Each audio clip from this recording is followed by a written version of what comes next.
folks, I'm Rosie, and welcome to this Merry Christmas edition of Handpan Fundamentals, where I'll be teaching you how to play Merry Christmas on a D Kurd minor pan. This may work for other minor pans, but if you've got a Kurd, this will definitely work. You can follow the diagrams. Even if it doesn't have a D in the middle, you can follow what I'm doing and just translate it to your pan. If you enjoy this video, please do like it, share it, and please share your versions of We Wish You a Merry Christmas if this helped you out. I'd love to see what you'll come up with. We Wish You a Merry Christmas is a major key song. It's cheerful. We wish you a Merry Christmas. We wish you a Merry Christmas. It doesn't sound sad, right? So you might think, oh no, my pan is minor. I have a D minor pan. Even though your instrument is in D minor, or whichever minor scale you have, the key is to find the relative major. So for us, this is F major. And this normally starts up on this note. So that means that the scale, or the home, isn't actually the ding, the one in the middle, but it's somewhere else. So this thing of relative majors and minors is a bit tricky to get your head around, but it's so important if you're going to be using these tonalities. So firstly, I'm going to sketch out the tune to We Wish You a Merry Christmas, and then we'll talk through some of the challenges.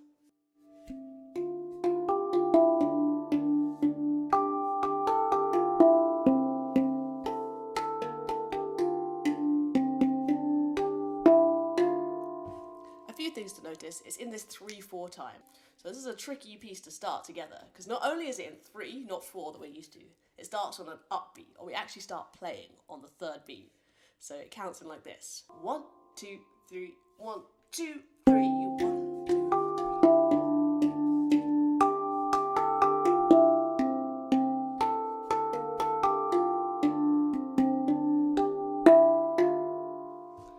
Now that bit that sounded weird is because we had to use our low octave. One of the problems with having only 9 notes is some of the notes are only available in 1 octave. So often when we get to the note like this, it doesn't sound quite right. The tune wants to go da da da da da da, but instead it goes da da da da, which doesn't have the right jumps. Either you can just deal with that and accept that our ear kind of hears it as the right note, but a bit confusing. That's stage 1, and that's totally acceptable. Or, if you want to, you can look for something called the harmonic. There's loads of great videos on how to find a harmonic, but essentially it works by cutting off the amount of your instrument that's resonating, covering up half of it. So instead of this lower note, we're looking for that higher note. And it definitely takes a bit of practice to get that sounding great. But if you can, that means we start to sound like this.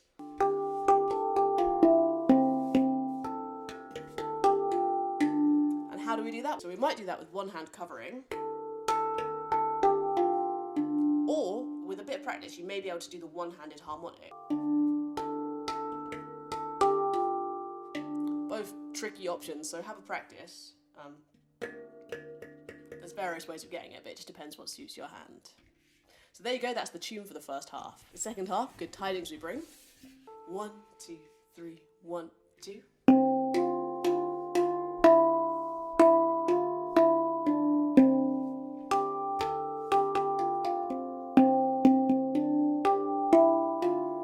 And you'll have noticed another of those harmonics is used down here because we actually have the octave jump in the tune. Christmas, full octave.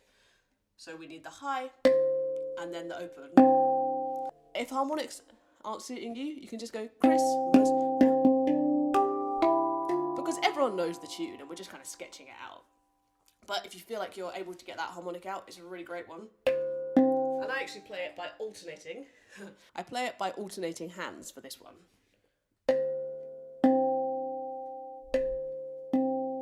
So covering both for the, oh, sorry, my hair. Covering both. And then just with the right hand, hitting on the side. Hopefully you can see that. So that's our whole tune. And you can totally just play it like that. That sounds great, that sounds super wicked, and people are going to want to sing along with it already. Should you try the whole tune all together with those octaves or those harmonics if you can. 1, 2, 3, 1, 2.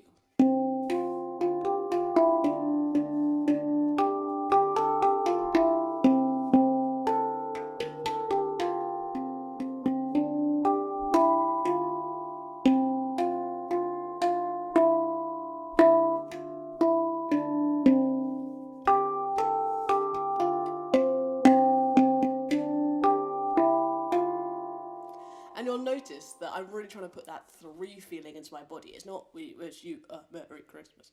As I mentioned, it's in 3. So that first beat is almost a softer one. 1, 2. We wish you a Merry Christmas. We wish you a Merry Christmas. That really gives it that kind of dancing sense, which is so important in 3 and in this tune. Once you've got those notes marked out and you really know how to play them, you've got those octaves feeling really comfortable, it's time to look at the chords, so the harmony around it. Perhaps you're going down to a carol concert, you're going to be playing with other people. These chords and harmony is exactly what you'll need to accompany other people or to accompany singers. So we're just going to look at the chords now, no tune. So firstly, so F or your chord 1. Wish you a merry. Then we go to chord 4, B flat, major. Then we go to G. On your Kurd, you have available notes for G minor because you have a B flat.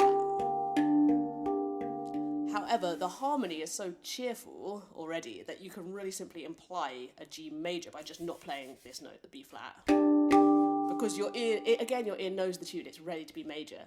So just play the G and the D. If you've got another pan, like I do here, which has a B available, you can totally put that in. And do you see how this note kind of contrasts with the note that's available on the scale? And that's where you get into the difference of the relative major and minor. But for now, don't worry about it at all. Just miss out the B flat in that G, or find a pan or a tongue pan that's got a B natural in it if you can. But as I say, you can apply the chord really well just with G. So, Merry Christmas, G.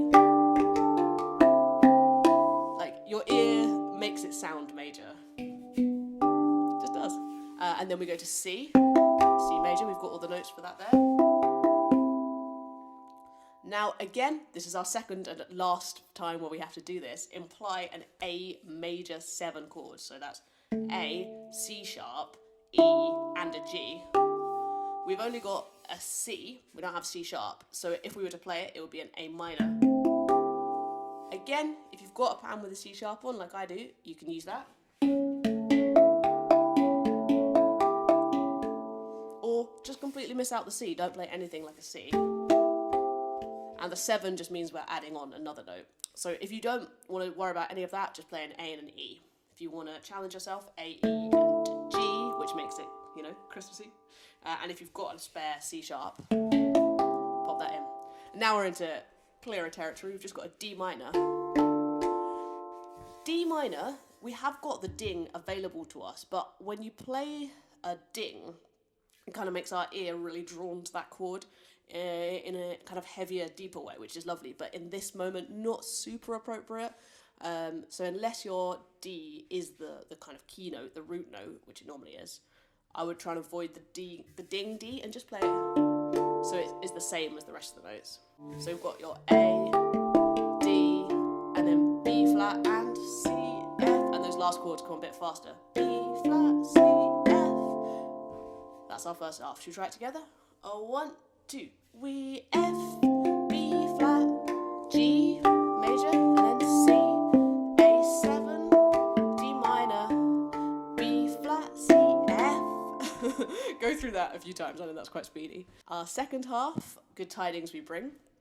We start on our F. So F, C, then D minor, C. And I do like putting in the ding on that one. I don't know why, it just feels like really nice and hearty there. So F, C, D minor, and C. Then F again. F, A minor, B flat, C, F. So that's your chord 1, chord 5, chord 6, chord 5, chord 1, chord 3, chord 4, 5, 1. Hopefully if you don't have a D pan, that helps you out a little bit. Or just follow my hands. So, good tidings we see, D minor, your C, a F and a A and a B flat, C, F. Let's try the whole tune all together. And if you want to sing along, do. We wish you a Merry Christmas, we wish you a Merry Christmas, we wish you a Merry Christmas and a Happy New Year. Good tidings we bring to you and your kin. We wish you a Merry Christmas and a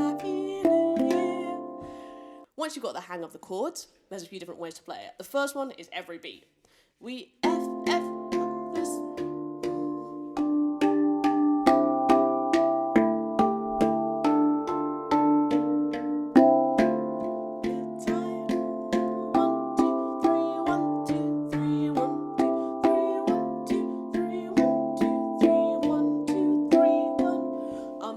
Which is nice. That's maybe your stage one of accompaniment is playing every single beat. But as you go, you realise that you might want to emphasise the downbeat and be a bit lighter on the others. 1, we 1, 2,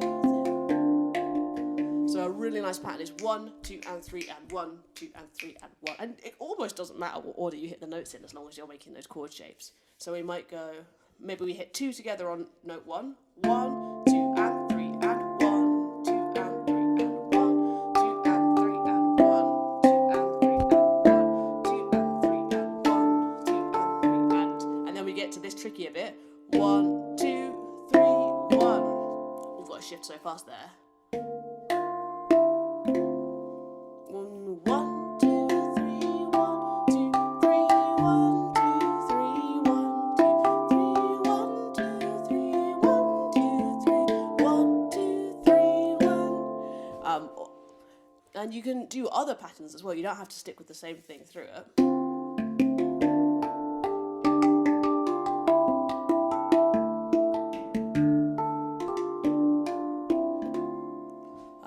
So there's all sorts of different things, but as long as you're getting the strong 1, where we want the emphasis. 1, 2, 3, 1, 2, 3, 1, 2, 3, 1, 2, 3, 1, 2, 3, 1, 2, 3, 1. So that's really useful if you're playing with a singer or another instrumentalist. They can take the tune and you can just sit on that harmony, going round and round, and you can bring in different variations. So you might want to add some percussion. 1, 2.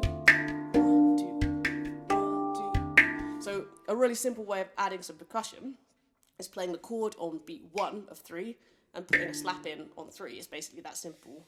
We 1, 2, 3, 1, 2, 3, 1, 2, 3, 1, 2, 3, 1, 2, 3, 1, 2, 3, 1, 2, 3. It's just different towards the end of that phrase. You have to go 1, 2, 3, 1. So that's the first option. If you've seen my video, you'll see that I did a few variations in my percussive one, but a slightly more complex variation might be 1 and 2 and 3 and I'm just basically putting little ghost notes in to mark it. But the main thing is that slap comes in a more funky place on the and of 2. 1 and 2 and 3 and 1 and 2 and 3 and 1 and 3 and 1, 2 and 3 and. Which up to speed sounds a bit like this. We wish you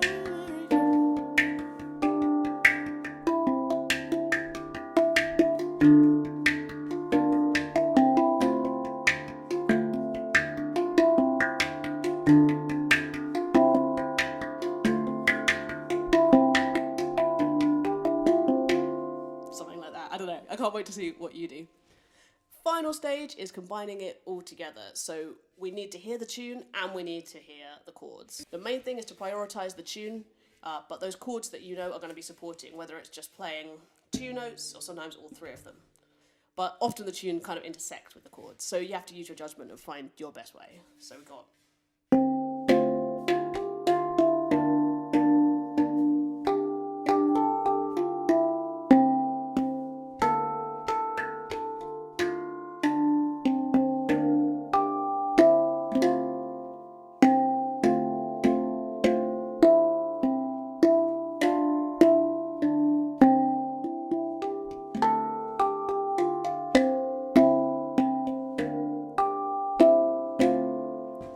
So whenever it's an F, I try and do all of them, but sometimes, like the C, you don't really have time to get your whole hand down here. I lead with my right hand a lot, that's my dominant hand, so you'll find your own tricks to bring it around as well.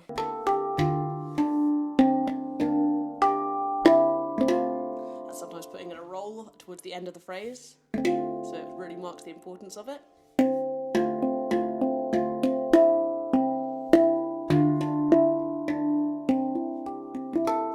To put something in on that gap. just to kind of fill that space.